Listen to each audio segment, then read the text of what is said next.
right now we're seeing the United States leverage its military hardware in a way that we haven't for a long time. Most people agree that what Trump did over Venezuela is completely wrong, illegal, and sets a dangerous precedent for Russia over Ukraine, China over Taiwan, etc. However, we've also seen them now targeting specific tankers, which some people are less critical of because it helps reveal and expose Russia's shadow fleet. Now, as someone with a Navy background, how do you look at these things? But here's a framework that I think will help you. So the tactical, operational, and strategic level, it comes from the military. And here's how I'm going to explain it. Tactical level in the military is you have certain equipment, let's say a tank, and it has certain capabilities. It shoots so far, you need certain kinds of munitions to stick in it, and certain caliber of munitions will destroy it. And then you take these things and you form tank units, right? And there are all these different kinds of units. That's the tactical level. At the operational level, it's going to be either a battle or a campaign, which is a succession of battles for the military, where you're going to put together these little tactical units, and probably you're going to seek an operational objective like take that hill or prevent someone from taking that hill. If you're thinking at the operational level for politicians, I'm going to transfer this idea to a different realm. It would be winning the election, right? And if you're going to be a politician and do anything for certain offices, you've got to be elected, or the guy who appoints you has to be elected, right? And then there's the strategic level, the important one. Why are you doing any of this? Why are you fighting someone? Is it just to maximize the kills on the battlefield? That seems like a crazy objective. And a strategic objective, typical ones are at national levels, are improving national prosperity or defending national security. Okay.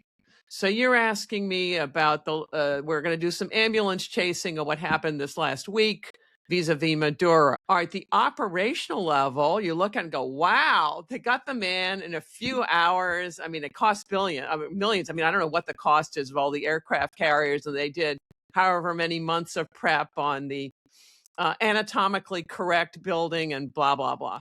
I have no idea what the cost of it all is. But you look and go, wow, within hours, they got the guy, and maybe he got bruised in the process, but he's alive in New York. So you go at the operational level, that's great. Okay, I'll give you another operation that was great. The Japanese attack on Pearl Harbor.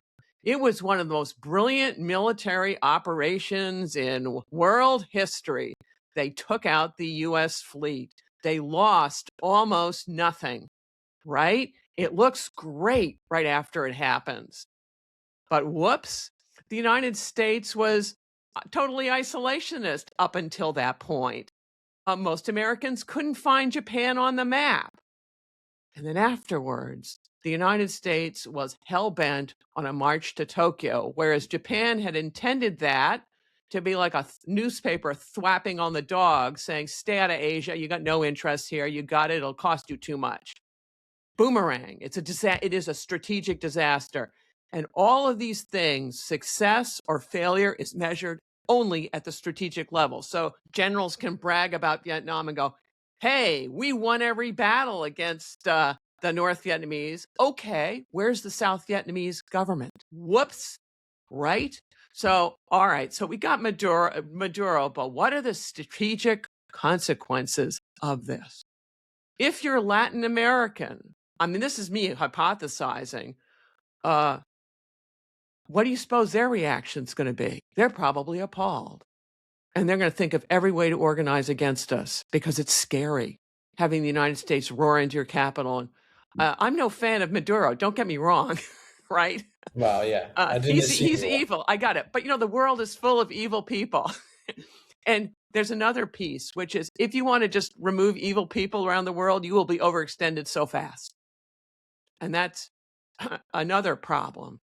So this is highly alienating to Latin Americans, right? That goes in the negative comment at the strategic level.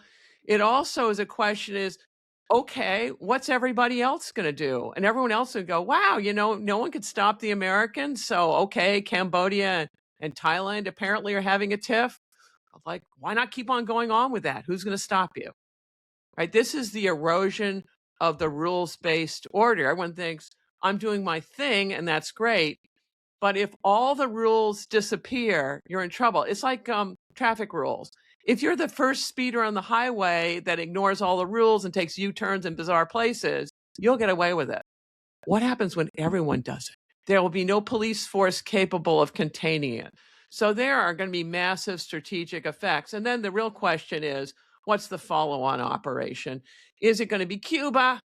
Is it going to be Greenland? If it is Greenland, that's the end of the Western alliance. So And one of it's the things unbelievable that we're even contemplating this.